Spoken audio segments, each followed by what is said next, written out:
Now, I'd love to be standing here and talking about the best driver in Formula 1, but currently I don't think that's a topic that has to be discussed. Max Verstappen, Max Verstappen, Max Verstappen crosses the line to take victory. Boring. He's pretty much winning every single race unless Carlos Sainz gets another weight reduction or his car decides to blow up. Otherwise, he's big chillin'. He won every single session, every single race, literally everything. That shit genuinely puts me to sleep every single time I watch Formula 1. But there is still hope. There is still hope in some drivers. And not drivers like Lance Stroll, Logan Sargent, because their only hope is staying in Formula 1. Because realistically, they should have been kicked ages ago. I mean, the only reason why Lawrence Stroll bought a Formula 1 team is to keep Lance Stroll in Formula 1. Otherwise, he'd be out of there ages ago. And Logan Sargent, well, he has the last couple dying races before he gets booted, so good luck with that. Anyways, onto some more competitive topics and not topics about drivers battling for P15. Currently in Formula 1, who is the second best driver? Because obviously Verstappen is first, right? There's no way he isn't. Put your opinions down in the comments, and if you put some delusional answers, then I know you wrote this when you were drunk. Also, whilst you're there, hit that subscribe and like button, and soon at the end of the year, there will be some banging things pumping out of this channel, so stay tuned. Anyway, hope you enjoy the video. Do not enjoy the video. Just enjoy the video. Okay. Fernando Alonso is another candidate that has to be talked about, because he's like what? He could be the father of pretty much every single driver on the field, because he's just turned 73, I think? And still racing at the highest performance, the highest echelons ever. You see, most drivers usually have their peaks. Kimi Raikkonen in like 05, 7, something like that, and then fell off throughout his entire career. Sebastian Vettel as well, he peaked in 2010 to 13, and where was he ever since he left Red Bull?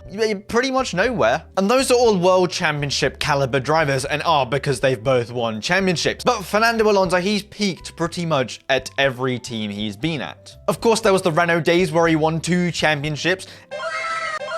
And then there was McLaren, where he also nearly won a championship and peaked again. And then Renault, yet again, where he peaked and won the race in Singapore by complete skill, no luck, no fraud involved. Ferrari P2 like twice. Then there was the McLaren days where we just don't talk about those, do we? Alpine as well, we'll keep that on the download. And then now you have the Aston Martin Formula 1 team, and Fernando Alonso is the shining star of it. Not Lance Stroll, not the owner's son, because he's irrelevant, causes too many crashes to count, and should have been booted out a while ago. Anyway, on a real, Fernando Alonso being well into his 40s now, and he's putting up some like genuine stonking numbers. Last year on the podium like 8 times in an Aston Martin, where, let's be real, it's a boat of a car. Lance Stroll being Lance is, I mean, I don't know whether it's Lance Stroll's skill issue not being able to get on the podium, but he didn't get on the podium, and Fernando Alonso was on the podium 8 times, an equal machinery. So, is that Alonso being an absolute Greek god? Or is that Lance Stroll being an absolute shitter and matching the skill level of Mazepin or Latifi? Or even Logan Sargent? Anytime he has a good car, he always delivers, and he's always on it. Good in pretty much all weather conditions. And in like the 80 DNFs or crashes that he's had, only 5 of them have been his fault. And 5 only. He doesn't make any mistakes like Max Verstappen. He's pretty much a flawless driver. And the most entertaining teammate battle would be to stick Alonso in that Red Bull and see how the two pretty much goats of Formula 1 compare in equal machinery. Because I can near guarantee that Fernando Alonso would, if not, be equaling Max Verstappen or a tiny bit ahead, well ahead of Max Verstappen. Because the amount of experience Alonso has is too much. Too much. Not only would a championship battle between Verstappen and Alonso be remembered in history by everyone, history would be studied. It would have to be studied how that managed to happen. And given on-track performances, I don't know who'd win, and that's what would make it so interesting. And that's why Alonso genuinely might be the second best driver on the grid, if not the first, if they were both in equal machinery and Alonso was beating him. Verstappen, that is. He's cold on-track, cold off-track, has cold celebrations. Name me something that he isn't, except for young. I'll wait. What makes a good Formula 1 driver? Consistency, talent, skill, on-track performances, quali pace, off-track development of the car, good under intense pressure situations, doesn't fumble, doesn't spin out in Sochi when he's about to win the race, doesn't pretty much spin out in China when he's about to lead to the sprint race.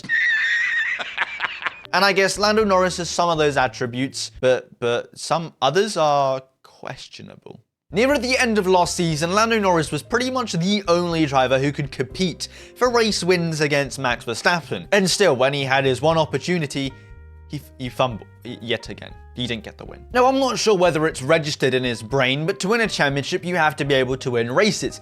But the fact that he holds the record for most podiums without a race, I guess no one has told him yet. I mean, ignoring the fact that he's had countless opportunities to win a race and hasn't, ignoring that fact, he genuinely still might be the second best driver on the grid without a single win. And that's saying loads in a very little amount of words. Lando Norris also copped an early retirement for Daniel Ricciardo. But at the same time, Yuki Tsunoda is currently doing the exact same thing. So if we're going to be comparing Lando Norris to Yuki Tsunoda, then that's a downhill spiral because Yuki Tsunoda will never win a race, championship, or maybe even get a podium. So on that terms, Lando Norris is nowhere near the second best driver on the grid, but he actually still might be. He consistently puts his car in places where it shouldn't be. Pole position in Sochi, should it have been there? Maybe not, but how did that end up? Yes! Yes! No! No! Sprint pole position in China, but yet again, how did that end? Pretty badly, but it was pole position by like a couple of seconds, so you know what? Fair enough. Gonna keep it a buckarini, kinda don't know what else to say about Lando Norris because he hasn't had many accomplishments in Formula 1 except for the many podiums without a win. He hasn't really had a good car ever. He's pretty much pummeled most of his teammates that he's had. Well, when he had a car that was pretty much maybe similar to Verstappen's, he was near Verstappen, so that kind of makes him a very good driver. So yeah, that's Lando Norris. I don't know whether currently he's the second best driver on the grid. Maybe if he had like an actual good car which can actually compete for Verstappen, because there's an abundant amount of wins that Verstappen... You know what I'm trying to say? Lando Norris, well, he might be, but I don't know whether his teammates are just poor and awful, or whether he's just great and amazing. So yeah. If you win a championship in Formula 1, you're automatically, in the history books, automatically a GOAT. And you can type your name up on Wikipedia and it will say Formula 1 World Champion and not Formula 1 Driver, which sounds still as cool, but not as good as World Champion, you know? Well, unless the championship is frauded, then I guess you might get some backlash. But I guess it would be rude for me not to talk about one of the greatest drivers of all time, Lewis Hamilton. But is he currently the second best driver on the grid? Or maybe even the best? I don't know about that one, because P18 qualifying in China says a lot, doesn't it? Hamilton went from winning multiple races every single season he's ever competed in, to not winning one in the last 3 years. So either he's hit a threshold of age and become so bad at this sport then it's unfathomable, but at the same time, Alonso is somehow still putting up numbers, or Mercedes is just absolutely shocking, and his move to Ferrari is an actual good thing, and maybe then he can compete for a world championship. Because remember, as Ferrari's saying goes, next year will be our year. I mean, there's no way we can discredit his 7 genuine mistake. We can't discredit his 7 world championships, and that, well, automatically, he's just one of the best. Like, but it seems like he's been pretty depressed after Abu Dhabi 2021. I don't know whether that's going to help going to Ferrari, because every single Ferrari fan is depressed 24/7. Because the decisions they make on track, off track, are all so poor. It's always good to compare teammates, and is George Russell better or been doing better than Lewis Hamilton? God, no! If George Russell was a child, this is what he'd be. I would like to be a terrorist.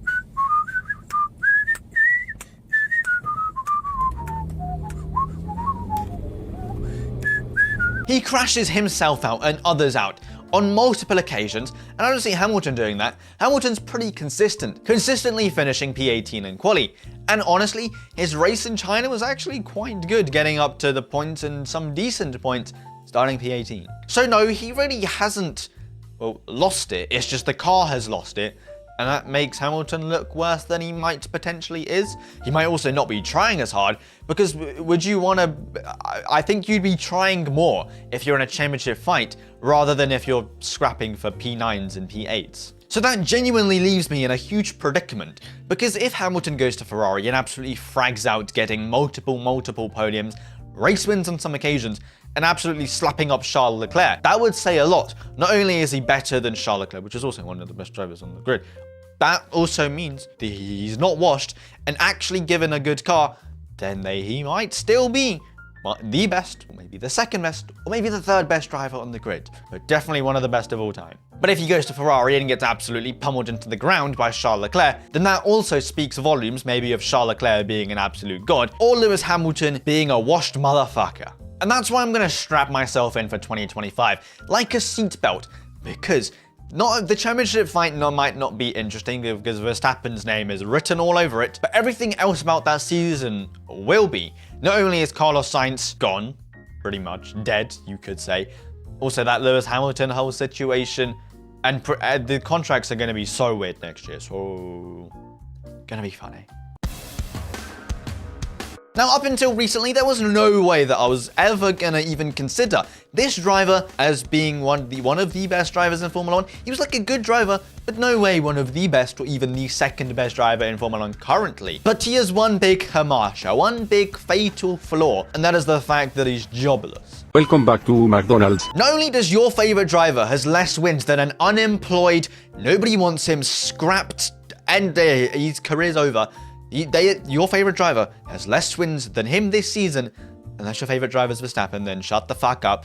Thank you. Well, I don't know whether it's pretty obvious from my waffle, but it's obviously Carlos Sainz who I'm talking about. He is the only one to dethrone Max Verstappen in like the last 30 races or so. And honestly, props to you there.